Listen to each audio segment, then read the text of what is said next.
What is going on, you guys? Saya here with another Fire Emblem Heroes video, and today we're going to be talking about high-level PvP, the upper tiers of arena duels. And just to sort of set the context of this, apparently I have a battery problem, but just to set the context of this, what I want to do is talk very quickly about where I'm at currently in the arena duels, my team setup, and as well as what it's taken me to get a deathless run at the current tier I'm in. And then let's talk a little bit about what I'm seeing in terms of the metagame at this tier. So hopefully you guys in the lower tiers, tier 6 to tier 11, if you want to take this seriously, maybe even tiers 12 and 13, what you guys should be preparing in terms of your core team and how to battle the higher tier metagame. So very quickly here, I am currently in tier 17. That is the second highest, I believe, tier. I think tier 18 is the highest tier right now. The highest possible tier is tier 20 in the arena, but the game is rather new, so nobody's made it up there yet. I believe next season, is when you're going to see people move into tier 19, and then the season after that is tier 20, so that's maxed out. You'll get the best of the best teams at the very top. So just to check here, I did get a deathless run of 4,792. My defensive score is 566. So my rank in the tier right now is 3,940. So you can imagine a deathless run. My team isn't completely decked out. It's not the best of the best by far, but I don't want to humble brag either. It is a good team. It did take some investment to get this team. So yeah, basically right now it's, there's 3,939 other people with a better team than what I have currently to get that better score. So my team setup currently is I have a 5-star level 40 Robin. He hasn't been merged yet, simply because he doesn't have the IVs that I want. So he is a suboptimal Robin, at least for my setup. He is a minus attack plus defense Robin. He does keep his Blaravan plus. He has swap. Swap is what I use for positioning. I do a lot of baiting at the start, and we'll talk about why when we move into the metagame. He keeps his bonfire, but he inherits Triangle Adept, and I'll explain why later. He also has Vantage 3, Hone Speed 3, and that is to proc the Blade Tome that Nino carries. And then he has the HP plus 3 Sacred Seal. In terms of skills, I've actually given him several skills. So Swap is one of them. He has Defiant Speed as an A skill. I think he comes with that. I inherited Triangle Adept, inherited Vantage. Then he has Spur Defense, Hone Attack, Hone Speed, and Threaten Resistance. All of these things I'm really doing just to make sure that, I can adapt to any sort of small changes in the metagame. I don't think the metagame is going to change that much until Intelligent Systems does something about Horse Emblem Unlimited Blade Works. But this is basically the setup he has. His function really in my team is a tank. He has Triangle Adept to make sure, he deals with these really strong Red Tome users, Red Sword users, the Sword Lords, as well as the colorless units, because you do still see a lot of them in the higher tiers. Not as much, but you still see them. Next, I have a 5-star level 40 Corrin, who's been merged to a 40 plus 2. He keeps the Yato, which gives him a speed plus 4. Swap, again, for positioning. He gets Moonbow, and that's just to increase his damage output. He basically deals with, I think, about 108 or 113 characters in the game in one round with Moonbow and Life and Death 3.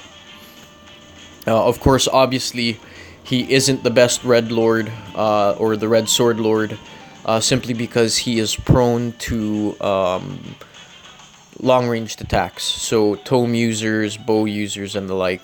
The reason why I have him is honestly because I don't have Ike. Or Ryoma for that matter. But if I had the choice, it would be Ike. Next is Vantage 3.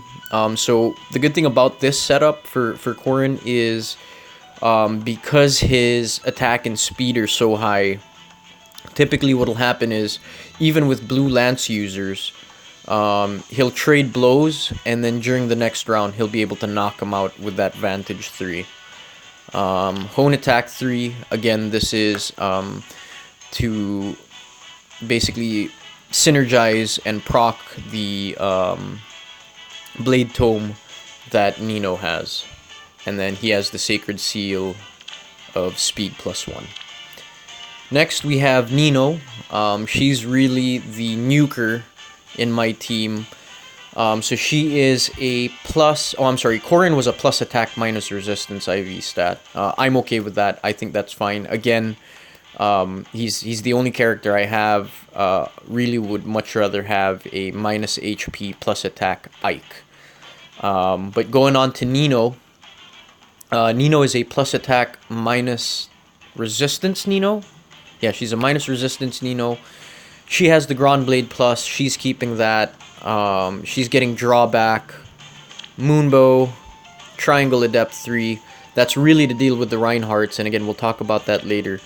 Desperation 3, Hone Attack 3, and Attack +1. So you'll see the way my C skills are set up is Corrin and Nino get plus speed and plus attack if I position them properly, while Robin only gets plus attack because of that. Well, the fact that you can only have 3 core units, and the 4th unit is always for the bonus hero. So one guy's got to give. And then really have Xander here only because he's a bonus hero.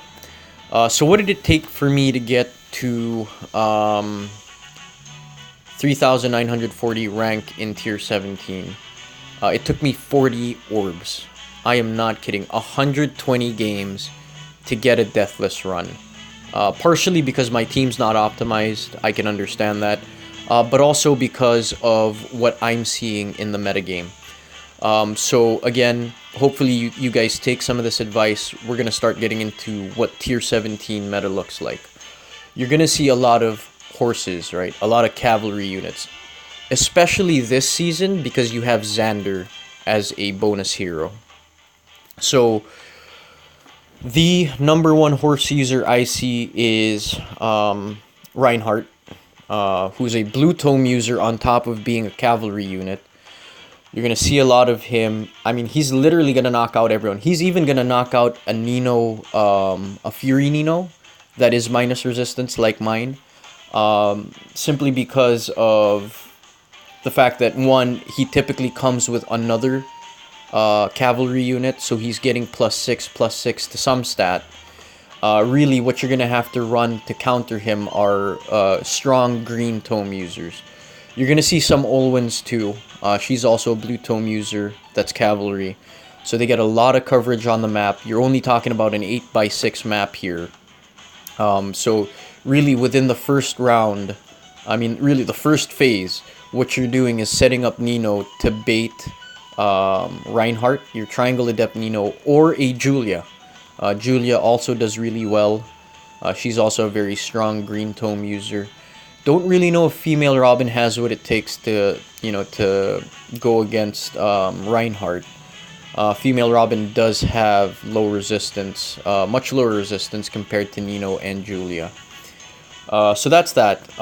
Again, you'll see a lot of horse emblems. The typical setup I see is Reinhardt Celica. Thankfully, we're not at the point yet. The game's still pretty new. We're not at the point where I'm seeing a lot of Reinhardts and Celica carry blade tomes, but that is going to be insane. On top of that, you'll see a dancer along with them, right? So the coverage of the map, pretty much that first turn, they can get anywhere. Just assume that they can get to any of your units make sure you're baiting your bait unit or your bait hero for the first round is one that can take out either Reinhardt or Celica in one round. So again, horse units, I mentioned dancers. You're still going to see a lot of dancers in this tier, in the higher tiers. You're going to see a lot of Azuras. Then you're going to see a lot of Olivias after that, and then Ninians after that. So your mileage may vary. You might get a different experience, but that's what I've seen over the 120 games that I played to get a deathless run.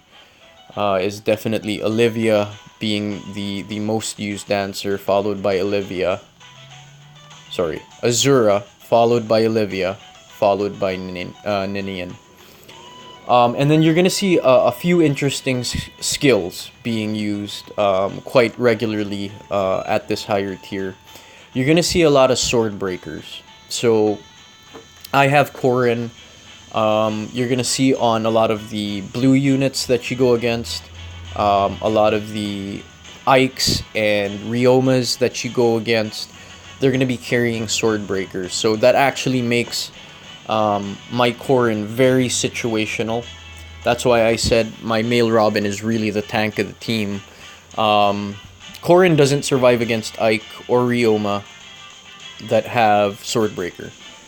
So you really want to body block with a Triangle Adept Robin, or try and chip away at these characters, at these very strong Red Lords as you're positioning on the map. That's why swap is very important. That's why drag back is very important.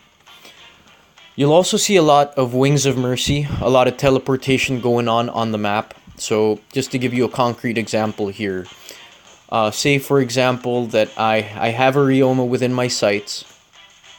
I can position my Robin to take away most of his HP, right? To get him to basically maybe 3 or 2 HP. What ends up happening is the Hector on the team will teleport, as soon as I damage Rioma, or as soon as I damage Ike. If I can't knock them out within that round, within that hit, what immediately happens, or what proceeds to happen, is Hector, during the enemy phase, teleports in front of Hector, teleports in front of Rioma, gets right in front of my Robin, and then knocks him out. So that's something that I haven't been able to counter very well. Really, it's the luck of the map that gets me the wins in that case. Some maps are made for long-range units or favor long-range units. You'll also see, again, like I said, some colorless units, not so much anymore. You're not going to see a lot of Takumis anymore, although there are some teams that still run it. Really what you're seeing are, again, Horse Emblem, Dancers, teleportation through Wings of Mercy, and then you'll also see a lot of just tome users, right? And that's probably what you want to build, which is unfortunate. So really, the main setup here is tome versus tome. Hopefully you have the bladed tomes. Hopefully, if you're infantry, forget it. You're not gonna win the buff game, right? You're not gonna get a +6/+6 to 2 different stats, which is really unfortunate. And I really don't get the dancers on the defensive team. I mean, I get the level of competition is high in the game, but if you're, then let's see. If you're scoring 550 already on your defense, I mean, why don't you just take out the dancer on your defense team? Just out of courtesy. Just out of courtesy to everybody else trying to get a deathless run. But yeah, that's pretty much it. So hopefully that helped you guys. Again, you're going to want a strong green tome user because you're going to see a lot of Reinhardts, and they're probably going to reach you within the first phase, especially if there's a dancer around. So you're going to want to bait Reinhardt as quickly as possible, get him out of the game as quickly as possible. You're going to want to deal with Celica. So like I said, my Corrin suboptimal counter, he can't counter Celica. So really, it's a bunch of swapping and drag backs to try and get Corrin within range of Celica. If it's Reinhardt, Celica, and a dancer, For me, it's the luck of the map. Luck of the map that gets me a win. There's just too much coverage between those three units as core units. You'll also see a lot of bonus heroes that are at 5 stars level 40, sometimes even merged. So like I said, this season we had a Xander, which brought out all the horse emblems. And I saw, more than maybe 10 times, I saw a Xander that was already level 45 star. That was a +1. Xander +1. So also merged. So those bonus characters, you'll see I'm at a level 44 star. I'm sort of just leaving it, leaving it open, leaving that spot open. These at the higher tiers, these competitors have that slot, and that slot is optimized. So you got to watch out for that too. Now, what do I hope for moving forward? One is a very solid counter to Horse Emblem. There is none currently. Like I said, female Robin just doesn't cut it. You can go for Ursula, but I think even she folds at the might of Celica Reinhardt combo. Plus, you yourself have to move into Horse Emblem, right? If you want Ursula, well, that's a horse. That's a cavalry unit. So there's really no way outside of getting a strong green tome user or using Ursula, which means just jumping on the bandwagon of Horse Emblem with everybody else. So really, I'm hoping somewhere down the road we come out, Intelligent Systems comes out with beast characters, and those beast characters become the answer to Horse Emblem. And I mean a hard counter. Something like how Hector is a hard counter to anything blue, right? That's pretty much what I'm hoping for. The next thing is Bladed Tomes. So like I said, Bladed Tomes, if you don't know what Bladed Tomes do, I'll pull up the Grand Blade right now. So Grand Blade, slow special trigger, so it'll slow down any specials you have by an additional 1 turn. So Moonbow typically takes 2 turns to charge up, now it'll take 3. But what it does do is adds total bonuses on unit to damage dealt. You get this off of the Hones, right? So a Hone attack 3, that gives Nino an attack +4 if Corrin's beside her. So that'll give her an attack +4, plus an additional attack +4 because of the Blade Tome. And then you move into Robin, and he's got Hone Speed 3, right? So Hones don't stack, that's important to note. So you're going to have Hone Speed, so Nino's going to get Speed +4, and then an additional attack +4. So you can imagine just positioning Nino in such a way that she's beside both Corrin and Robin gives her an additional +12 attack, right? +4 attack from Corrin's Hone attack, and then an additional +8 attack because she has an additional buff from that Blade Plus. Pretty insane. When you see that on a Horse Emblem user, I start thinking really hard, start praying a little bit, I think. But yeah, a solid counter to Horse Emblem, a solid counter to Bladed Tomes.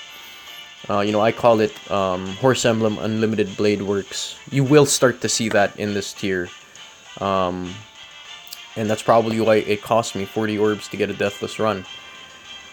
So hopefully beast characters come in. I'd love to see them with either an advantage over horse units. That's better than anything that Ursula or female Robin has. But I'd also like to see something very interesting, and it could be to beast units only. Something like a Pounce skill. Maybe it's something that gets you right into the fray, right in front of a horse unit.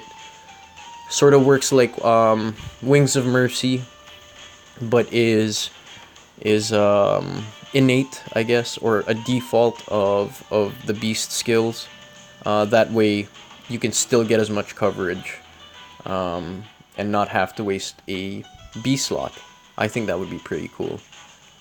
Pounce allows you to jump 2 spaces over mountains, over trees, so on and so forth, and then move back 1 space after combat. I think that'd be pretty cool. yeah, I mean, that's pretty much it. I hope this helped you. I know it turned into a bit of a rant at the end there. Forgive me for my frustration. It was a very, very hard. Took a lot of patience, a lot of persistence, but seems like I'm making it up into tier 18. Don't know how I'm gonna fare in tier 18.